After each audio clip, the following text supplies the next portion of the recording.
So very good afternoon, friends, and good morning and good evening to those who are across the region and join. My name is Saurabh, and I'm going to take you to a different journey today. So first of all, thanks for spending your those in India, thanks for spending your lunch hours, and those in the region, thanks for your time on the tea time. Right? Those who are early in the US, very much early too for you guys. Thanks for joining in. A few quick rules of the game here. Uh, you will be self-muted yourselves. I have muted you.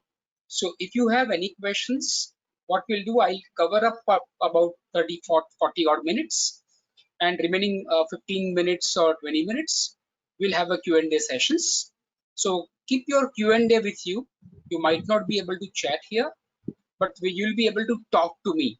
So I'll unmute you. So those who have a question can raise the hand once we get into a question answer session, and then we can I'll unmute those who raise their hands. Okay, so that's how we'll go. So welcome back once again. Today's webinar is all about something new in a game-changing world of Agile called Disciplined Agile. I'm not sure how many of you had this opportunity to even learn about or hear about this Disciplined Agile. I'm going to talk about Disciplined Agile, but before that, let me give you a quick introduction. Those who are not aware, probably first time joining this kind of a webinar from ProThoughts, what is about, what's ProThoughts all about? So ProThoughts is all about the project management. So whether we talk about the traditional world of project management or agile world of project management, or now the disciplined agile world of project management, so ProThoughts is all about projects everywhere. So our vision is simple: think project management and think ProThoughts. And our motto is succeed with your projects. Okay. So what we primarily do? We primarily do three things. We have a professional certifications. We have our own project management software, and we do our own consulting services. In professional certifications, we have many certifications. Many of you would be aware of it. Primary, the PMP, we do ACP, and the other certifications like PGMP. Yes, just started off with PFMP as well. And of course, ACP, one of the very famous popular certification, and now we are trying to get into a discipline agile. We have our own software, which is project management software that we have built, and we have a tie-up with one of the great companies to build the software, which is a true integration of traditional project management and agile project management. And the last thing is we do corporate consulting. So we have advisory services there. So we have multiple modes of delivery, folks.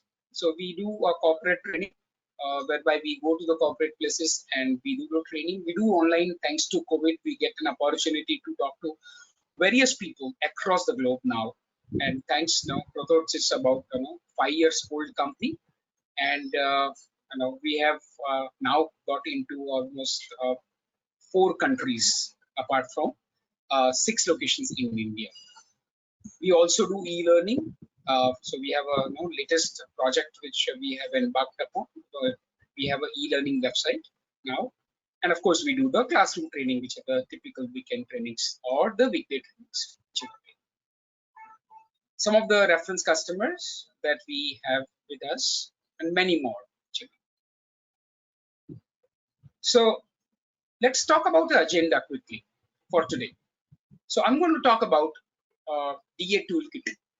So I'll talk about what is DA and why is it called a toolkit and not a framework. We'll also talk about principles. We'll talk about views and the roles. We'll also talk about process blades, life cycles, milestones, what is a guided continuous improvement, and summary. So let's define DA. What is DA all about? So DA is all about a process decision toolkit. I'll repeat. It's a process decision toolkit that provides the guidance to help the people, awesome teams, and the awesome organizations to streamline their processes. And the last word is very significant, in a context sensitive manner. I'll probably spend some time on this once we come to that particular slide. TA provides a solid foundation for business agility. In our world of agility, we have something called a business agility. Business agility is nothing but how rapidly, based on the changing environment, the businesses adopt and adapt the changes in the marketplace, how rapidly, and how they grow further and thrive in the changing business scenario. That's a business agility.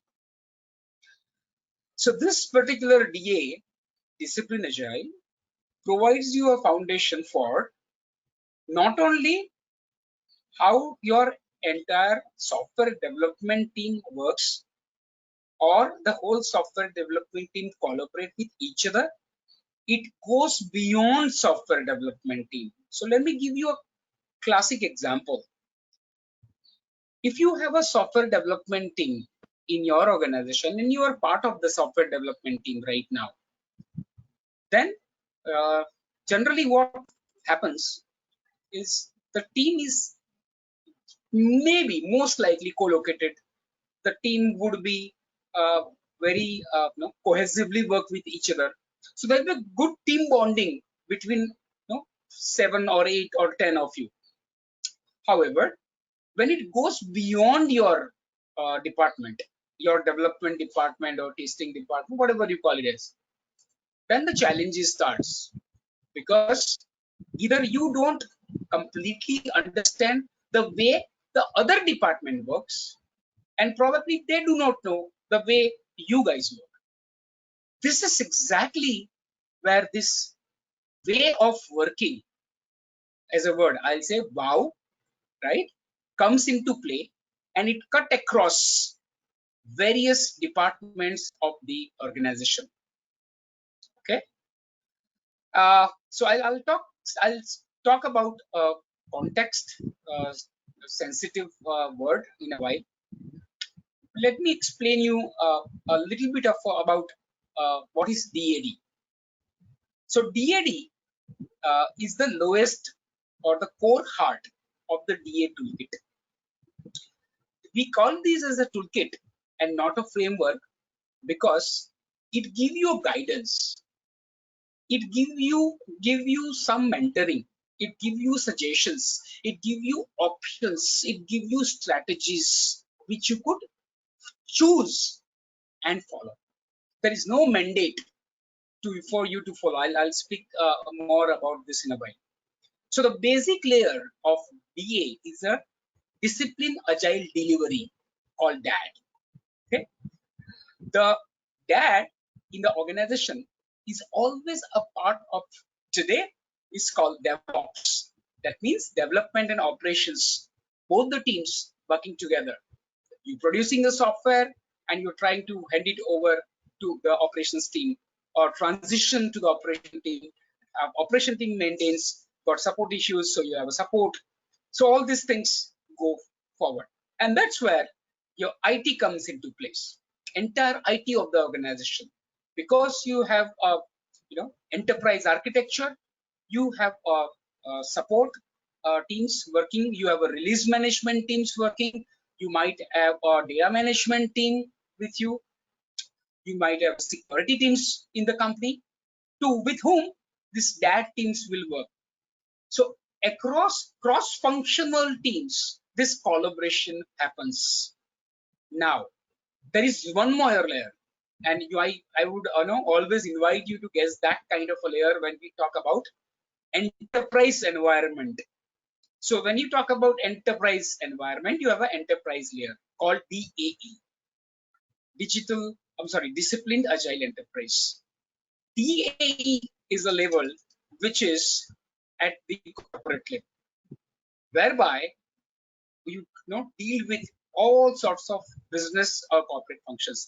The responsibility of DAE here is to ensure that there is a vision, missions, goals and objectives and strategies which are being carved out from business side of it and technical side of it. At the same time, uh, you have people like enterprise architects who would formulate the strategies on the business architectures and the technical architecture. So your DAD team, your development team in the blue bottom here that you see, always have to be aligned to the other departments. This is the, like you had for the traditional project management, you had something called PMBOK, project management body of knowledge. For a business analysis, you have a BABOK, right? For the architecture, you have a TOGAF, right? So and so forth. Similarly, for enterprise agility and hence DA, Disciplined Agile, you have something called DABOK, DA body of knowledge, which has been primarily captured into something called Choose Your Wow. Now, this is a book which has been written by the two great gentlemen from Canada who started this particular company way back, right? Taking a cues from the IBM Rational Growth development way back in 2000 early. And then this, today we are into a second edition of the book, and 2020 edition has been released as well, version, which is available in India. And this entire book, like any other BOK, would give you a detailed toolkit for all your advices, guidance, strategies that you would want. Okay, so let me quickly come to the basic principles of DA. What are the basic principles of DA? First, delight stakeholders. So we call it as the delight customers. We do the projects, right, or we run the programs, whichever way. The whole outcome end game is to not just satisfying the customer, but just delighting a customer. I'll give an example. Once the COVID goes off, hopefully in 6 months entirely, think about it. You go for a conference or you go for a business meeting and you check into the hotel.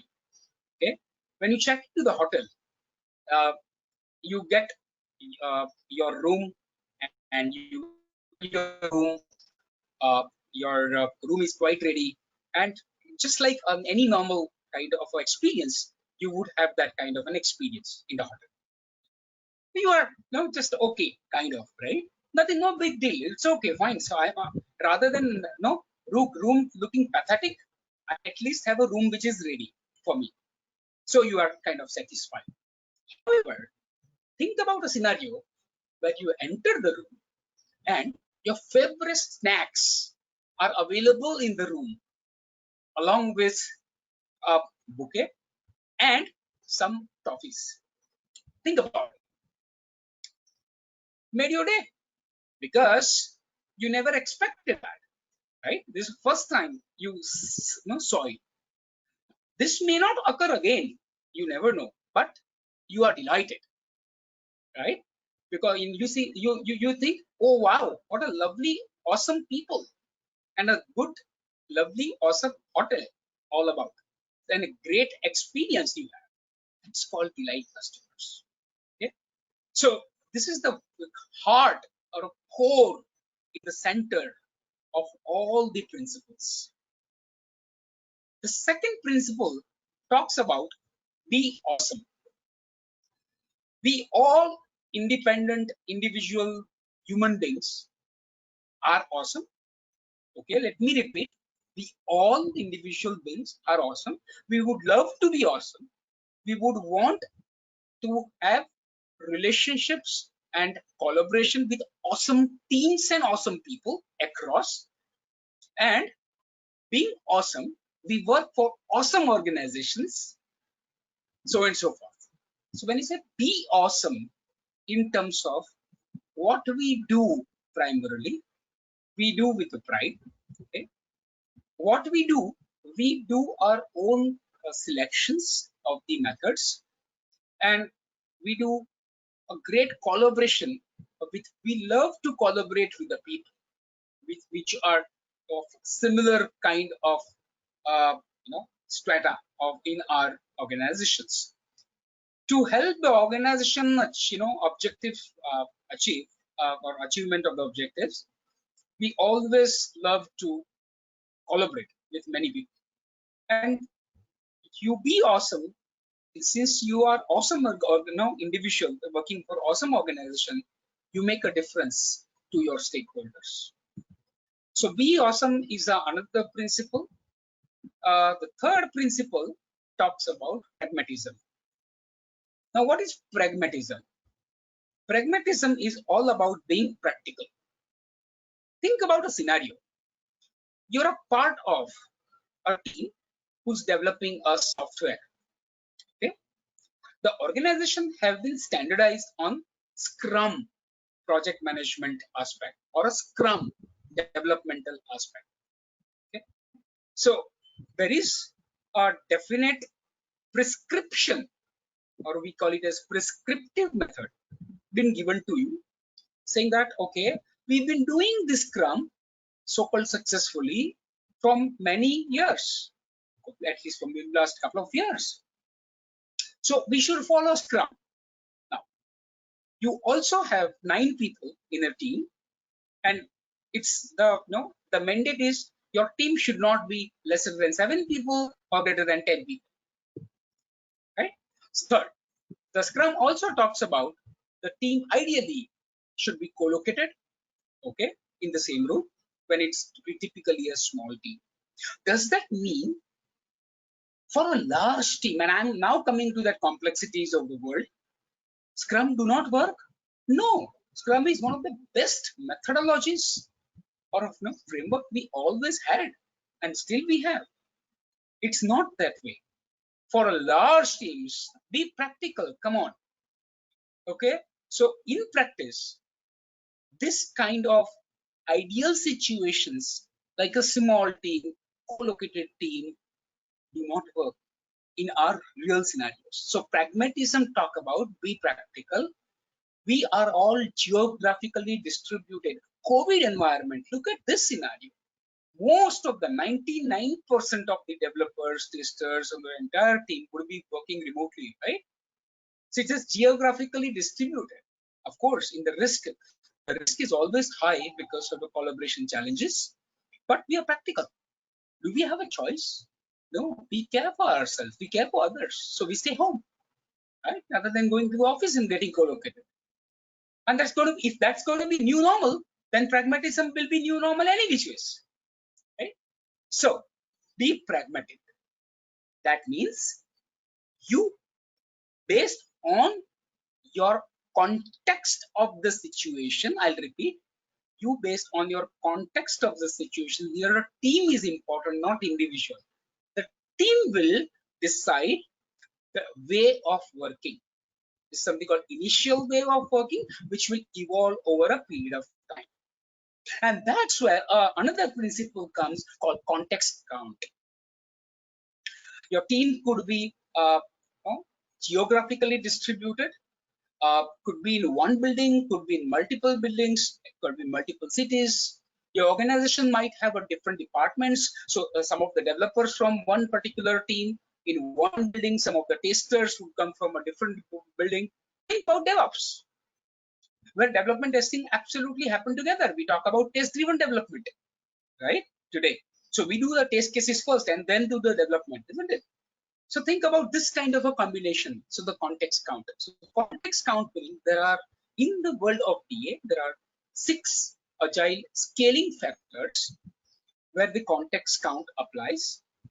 These 6 factors primarily are: 1, the team size; 2, the geographic distribution; 3, the organization distribution; 4, the domain complexity; 5th, technical complexity; and the last one, compliance. Give another example. You are trying to develop a small software, okay, which is just a small inventory management module. Okay? Now, you are comfortable with that particular software, a small team of 5 people or 6 people. It's all co-located enough and everybody is comfortable with each other. All of a sudden, your organization gets a big project which is tied towards something called GDPR, Global Data Protection Regulations Act. Now, this GDPR compliance project is truly a global project, and many teams of team would be involved in this project. Let's assume that there are at least about 300 people in this agile world. So, do we say that 300 people cannot work on this $10 million sort of a project, so-called complex project, which is there in 6 countries? No, we don't say that. And that's where DA comes in. I hope this is clear. This is where Disciplined Agile comes in. Through the context count, the teams have the choices available. And that's where the next principle comes, called choice is good. If I'm using my Scrum methodology, I will go ahead and, just get it. Doesn't say that, you go, away from Scrum. It says that wherever you are, right, you whatever you are using, if you are using Scrum, use that. If you are using Lean, use that. So I'll quickly talk about the life cycles also in the interest of time. So choice is always good. The next one, optimize the flow. Optimize flow, typically, if you remember the Lean Kanban, this is a manufacturing word. It comes from there, where there are 7 types of different waste, and your organization always try to minimize or eliminate the waste. So optimize the flow. There is a nice terminology which we have been using here in DA called CAS, complex adaptive system. So the whole organization is a CAS. Our development team or a testing team, we are not just the only team who are working. We work within a part of enterprise environment where we work with many different teams. We collaborate with them. We produce software, we test software, we produce deliverables, and so on and so forth for them. So hence, the optimized flow says it's not only pertaining to your respective department, it's across. Okay? And it always says that it has to be a workflow, end to end. And when you say end to end, there are many potential gaps which could be possible. So try and do, it's being practical. You cannot have no gaps, absolutely. But try and see if you can reduce the waste, or best case, eliminate the waste in the whole workflow or the whole chain. And the last principle talks about enterprise awareness. Because all of us are part of the whole enterprise environment, we should know what our enterprise does, what the vision of the respective stakeholders, what delights them, what is company's goals and objectives, and what kind of assets the enterprise have.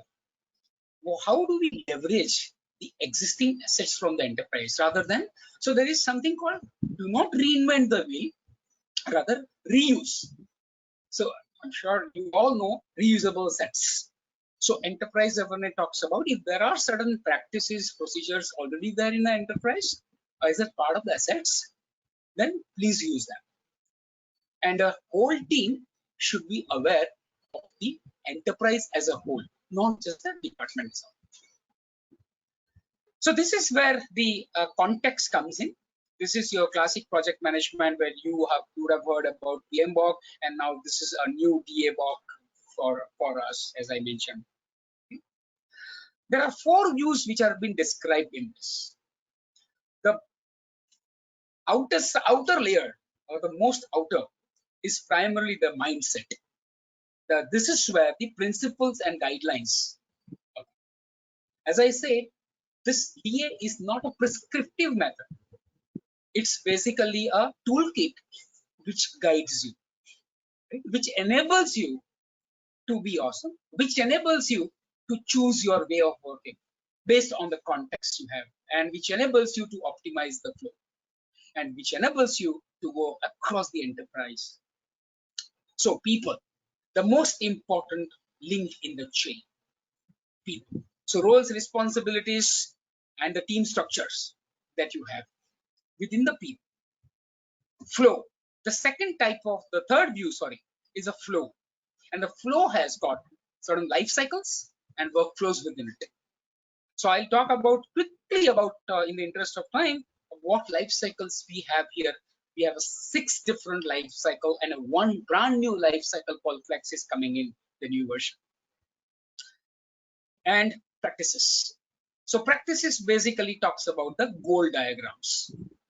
So the goal diagrams are nothing but, primarily the list of all options, strategies, and the decision points that a particular goal. So it's a goal DA is a goal oriented, right? We always talk about something called blades. I'll explain you the blades, and we talk about goals. There are 2 behemoths within the DA framework. Quickly on the roles, I'm sure those who friends who are quite aware of the roles in Scrum or generic roles in Agile, right? Similarly, we have a roles here in your DAD teams. So first is a team lead. This is called Scrum Master or a project manager. This particular role, it's responsible for leading a team, right? Second, product owner. The product owner's responsibility is to own the product vision, work with the stakeholders, a single VOC, we call it as voice of concern for your customers and the stakeholders at large for the whole team. The product owner role remain the same as you would have heard about the product owner role. Prioritization of the multiple requirements that stakeholders would have. Okay. The architecture owner, there is a role here who would own the architecture, who would collaborate with the enterprise architects, and who would very closely work with the product owner from the architecture standpoint, be it an enterprise architecture or a technical architecture, and a team member. Here, you don't have a separate role called a developer, separate role called a tester, a BA, nothing. It's everybody's called team member. And there is nothing called a Scrum Master, Project Manager. Yes, of course, you can have those names, but all those are called team lead. Okay, responsibility of a team lead is to do a facilitation amongst the team, to remove the bottlenecks that the team might face. Okay, and the last role is called stakeholder role. Right? This is a kind of a new role that you have. It includes all the customers, sponsors. As I said, there are multiple layers within the DA. So you would have a support team, you would have operations manager, you would have your release manager, you have a program manager, a portfolio manager, all these people. So these are the roles. As we spoke about, this DA is a completely agnostic hybrid approach. So which means you do not have a prescriptive method that I prescribe you as a sponsor of the organization, as a CEO of the organization, only to use Scrum or Lean or Kanban or a program lifecycle. No. Based on my context, I develop further, and I can change. I can change my way of working, which means I can change the approach. I can change the life cycle. This is the beauty of DA. This is a very new thing for the people who have not heard about it or not practiced it. It is nothing, absolute reinvented. It is the same, terminologies which been carved out and been, a combination of multiple approaches that you see here has been gathered together in a very nice toolkit. It's called decision toolkit, which allows you to take a decision. So quick one. Let me just quickly get to the blades. So there are 4 levels as we spoke about. One is the development level, second is the DevOps level, third is the DIT level, and fourth is the DAE level.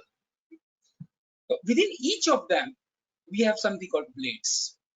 Now, what is a blade? Blade meaning a capability. I'm sure even without talking about it, you would have realized that what the blades would do. So it's all start top down.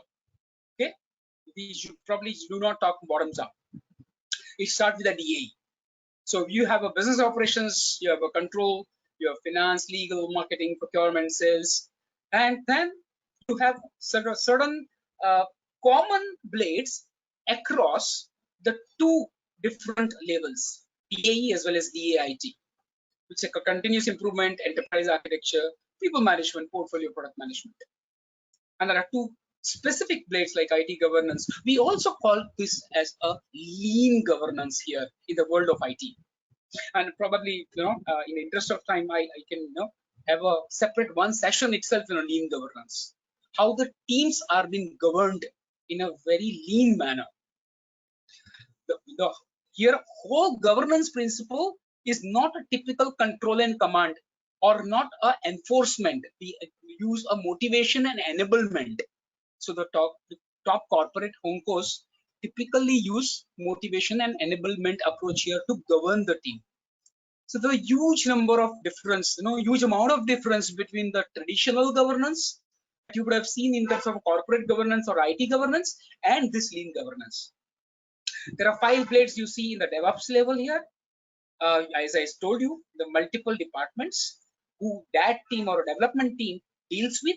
It could be the data management, who would probably have the data modeling, the so-called your reusable data, your CMDBs of the world. You have IT operations who will manage your entire software or entire product. Release management will typically, the people who keep releasing the multiple versions of the product, the small version, the large version, etc. Security teams, that support team. And at last, there are 6 life cycle at DAD level, which is the lowest level. And I'm going to quickly talk about those life cycle and going to show you that before I come to this slide again. So there are 6 life cycles. To give you a quick summary of this life cycle, Agile life cycle. Now this is similar to the Scrum life cycle, very similar to the Scrum life cycle. If I to just show you this, and I will not take you into details right now. Details you can always read from the DA. So if you're talking about this, and if you compare with Scrum, okay, so you had something called iterations there as well, or you might have heard about sprints. A sprint could be 1 to 2 weeks that you would have heard. We call it here as iteration. Then there are ceremonies that you would have heard. The ceremonies mostly remain the same. However, what you see new here is something called the phases and milestones, which you don't have primarily over that.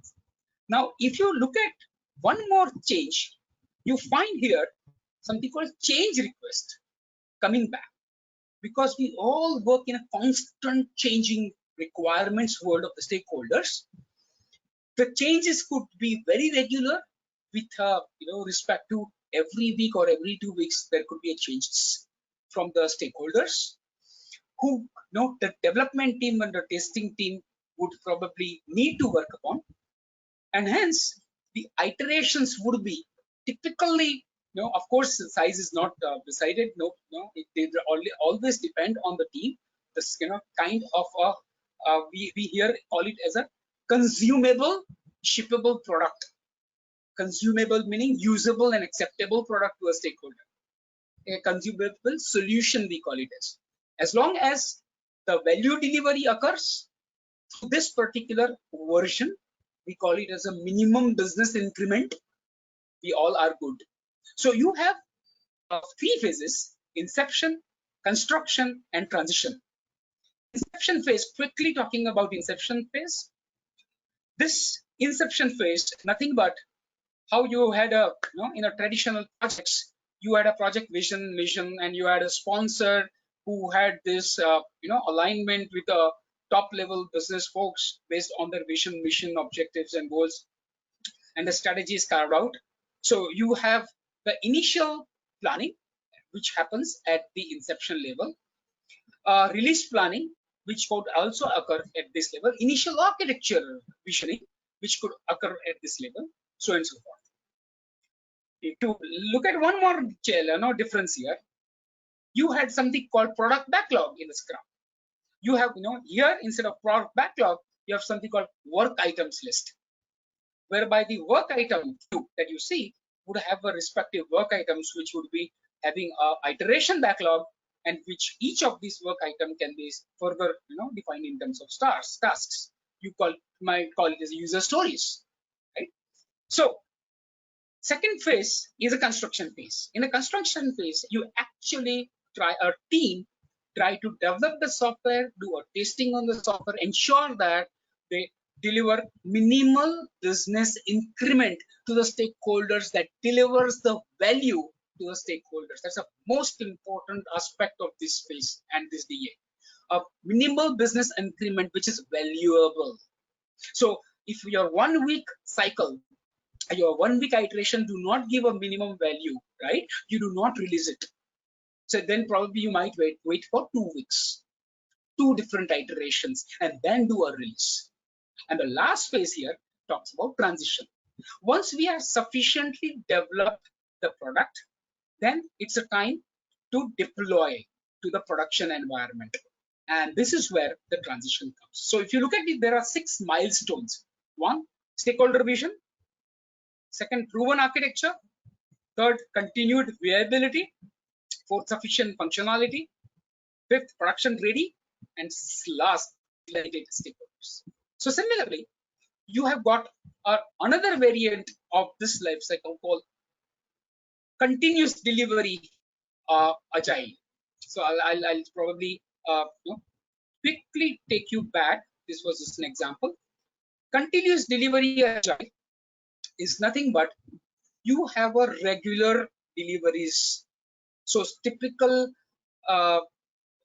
when the requirements of the stakeholders are continuously coming very frequently, and you might not afford the 2 weeks kind of iteration, the continuous delivery, say maximum iteration length could be 1 week. You can have daily basis as well. That's also fine. So that's a little change. And the other change in the continuous delivery life cycle, you don't have those 2 phases called initiation and transition. You'll have only construction phase, because the other things are typically done previous to that, like inception. And transition are the activities in that. The life cycle that you see down here. One is a lean. Lean is nothing but your lean manufacturing world it comes from, where we spoke about elimination of the waste. So the lean Kanban method gets the lean agile. So here the lean is talking about the number of incremental features which could be even been rolled out in a daily basis.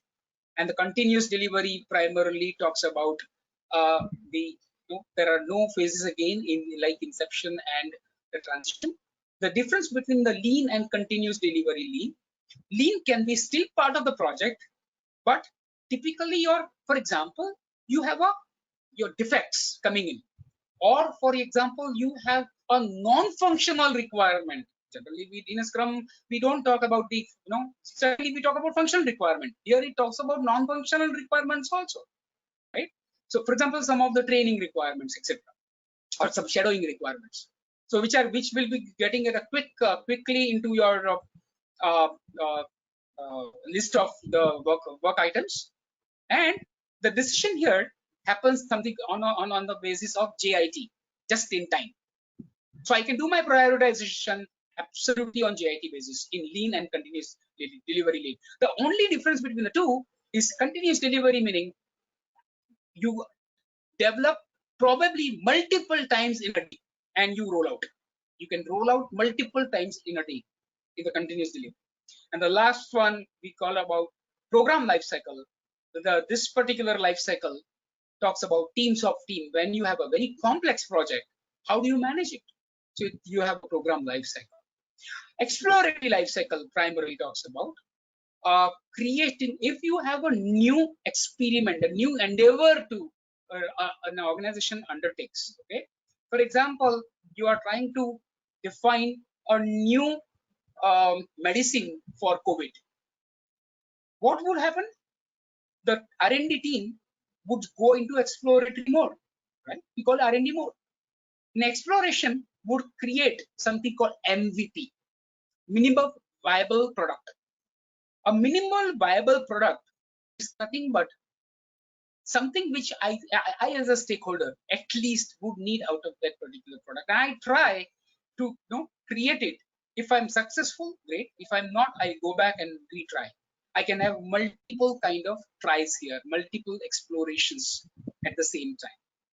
So this is exploratory one. Quickly moving to the milestones we spoke about. What is this fundamental principles of GCI? GCI, I'm sure you would have heard in the Lean or Kanban, you would have heard about continuous improvement, right? Even PD, CA, you had a plan, do, check, act, the Deming's principles original, the world of quality management, PDCA. The PDCA occurs here as well, absolutely. And rather than calling PDCA, right, a great author, about PDSA. So we call it as, rather than getting into C for check and then A for act, we call S for study. Now, how do we relate that? So we identify a problem or a bottleneck, okay, and then the team meets together, identify potential solutions. So better you are and better solutions you find upfront, successful products you will be able to deliver. If you identify a potential solution, try them, explore them, right? Then assess the effectiveness, whether this particular experiment is been successful or not successful. If it's successful, adopt that works. And if it's not, abandon. Don't waste your time. That's a lean principle primarily. So this is an extension. GCI is always an extension of a lean. I'll repeat, GCI is always an extension of a lean. When trying a solution, it's not the whole ballgame. Failing fast is fine. You always keep upon, in terms of creating MVP in the exploratory mode, failing fast, that's absolutely fine and learning. But having said that, succeeding early is always better. Succeeding early is always better. That's a motto of this DA. Right? If we get better at identifying a potential solutions, we'll get much better. And this is where DA toolkits help you to identify right kind of strategies and options, right kind of decision points. And that's the reason this entire toolkit help you span across the whole organizations, which could be complex set of processes, complex set of structures, complex set of people who are all awesome. This is how you're, probably I might just stop with this. Give me 5 minutes and we'll have a Q&A. When the teams start doing something, right, because it's a new approach, there will always, this is called a J-curve, by the way. So the team will always dip initially, right, in terms of their productivity. Over the period of time, they would try to increase their productivity levels, and hence they can get better in terms of the consumable shippable products or the releases. So if you look at a red line, if you use, let's say, adopting, if you use a prescriptive method, just constantly with Scrum, what happens when you have to scale? So of course, Scrum also scales, you know it, right? You have a less, nexus, etc. Okay, and you have a safe. We spoke about it. Of course, it scales up. So here is where the guided continuous improvement comes. So upon changing few parameters, with respect to your PDSA, you do have a continuous improvement, the dotted line, but through this DA guidance, with the DA toolkit, with the help of a coach, okay, you can always have a multi-fold improvement in your projects or multiple fold improvement in your delivery. So that's what about it. The last slide for the day. We have multiple certifications with it and a good career path. I will not probably get into much of a detail. These are all available on the PMI website. By the way, Disciplined Agile is a part of PMI globally now. PMI acquired Disciplined Agile as a, which is a Canada-based great organization in 2019, and these all certifications are available on the PMI website. So whatever we discussed, a huge amount of material on PMI.org. Okay, you had an earlier website called disciplineagiledelivery.com. So you can even go there as well, but ultimately it will redirect you to PMI.org. So you have these multiple levels of certifications, and you can probably look at it. It starts with the CDA. So basically, you at the entry level, you become associate, okay, and then you have multiple levels. One is team leadership, where you can be of any of these 5 so-called managerial level, right? And then you can scale it up as either a coach or instructor or a program manager. Like you might have a safe, right, or less or nexus kind of certifications. And at the last, you become a program consultant or instructor trainer. This is the highest certification that's available right now with DA. That's been about my certification on the DA. And with that, let's summarize quickly. Thanks. I've got 2 minutes to go, so I'll do a summary in 2 minutes. First, the DA is a process decision toolkit. I'll repeat, it's a process decision toolkit which helps awesome team, I'll repeat, awesome team to do the awesome job, because we individually, we are all awesome, and it will create awesome organization. We all work with awesome organization. Because we stay in a different context, every individual will have its own perception, every team will have its own challenge in terms of the respective context. Simple project versus a complex project, I would say. Hence, context count. Because context count, right, we all become pragmatic. We become practical. We don't stick to one particular method. We can change whenever we want, right? So this is a team approach, and which is legibly taken. It's a decision taken by team, guided by the enterprise coaches. And the whole, because you have a context count, we spoke about choices are there. So you have decisions, and you have options or strategies with the respective team member to scale up, right? Choose your wow is another word that you should remember.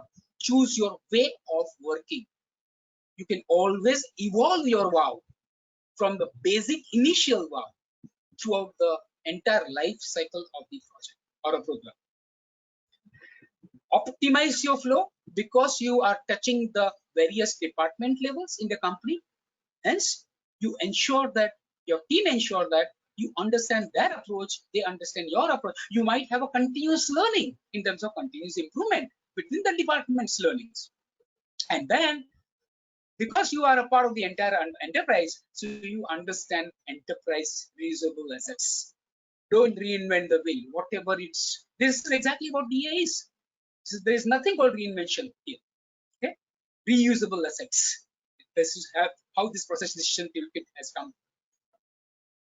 So that's all about the DA, my friends. So what I'm going to do is I'm going to quickly turn around to questions. So those who have a questions, please feel free and raise your hands. I will unmute them, and we can talk it out here. You don't need to type in a chat, because here the questions could be long questions. So I talk it out with the respective gentlemen. Please. Questions?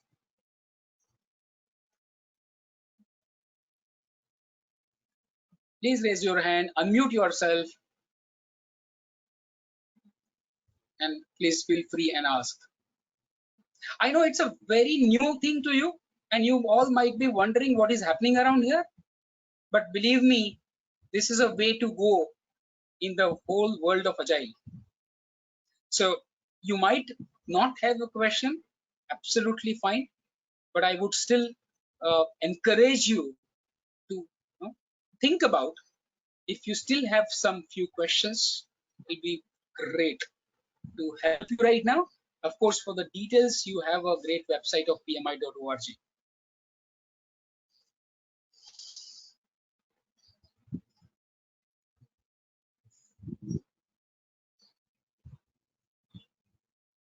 Yes, Thomas, please unmute yourself and talk. Go ahead. Saurabh sir, I just want to know, DA is only applicable for IT industry, or is it for oil and gas? Or And thanks, Thomas. And I was expecting this, absolutely expecting this. That's the reason I reserved this for Q&A. If you wouldn't have, I would have told you in the end. Thank you very much. Thank you. And the answer is, it is typically not restricted to IT industry alone. Not really. There are some case studies you won't believe which are available where this tailored approach, I would rather reword it as a tailoring here. Tailored approach is all there in the non-IT sector as well. It just started off, but why is it primarily catering to IT right now? Because the whole world of Agile, thanks to you remember, Thomas, whole world of Agile was on the manifesto of 2001. So, by the way, DA, in case I have a chance next time, I'll have a full manifesto and principle covered. There are 5 different values and 17 principles based on the original Agile manifesto. So, to short answer to your question, Thomas, it can scale to the other industry as well. Okay, thank you, sir.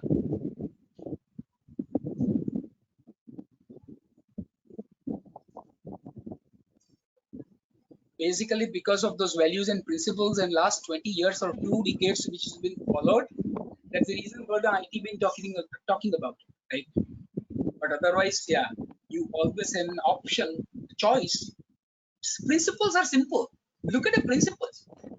So if you look at the principle, you will not find a word of IT there. It's uniformly applied to everywhere, all situations. I can apply to a pharma company. I can apply to a defense organization, aerospace organization, where you have a real complex projects, right? Correct. Yeah. Okay. But somewhere in the blade practices, now I have seen IT governance and more of IT, disciplined agile IT.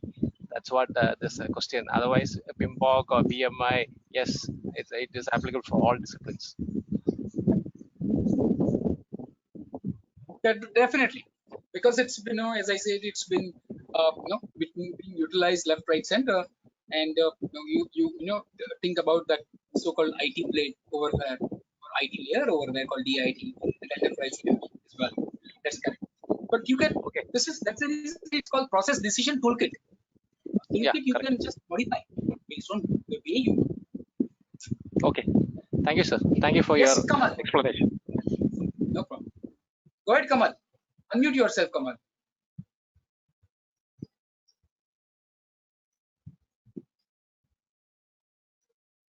Kamal, are you able to unmute yourself?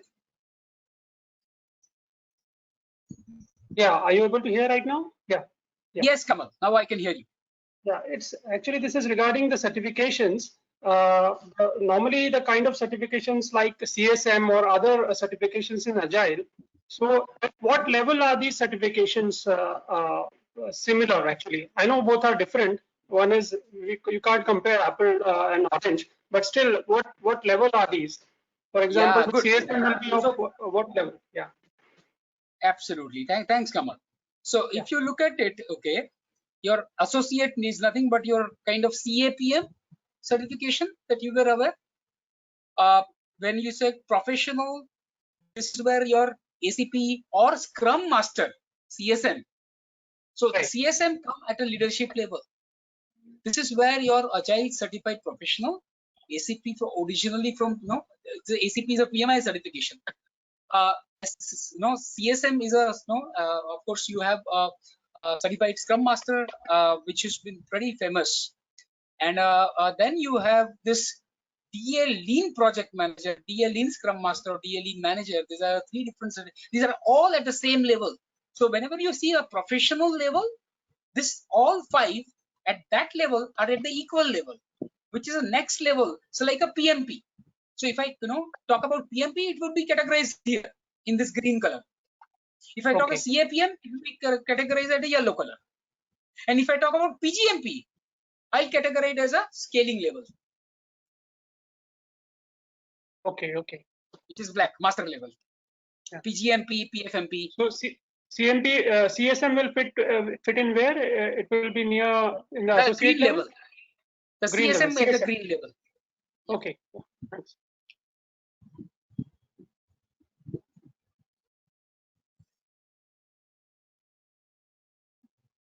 Anybody else?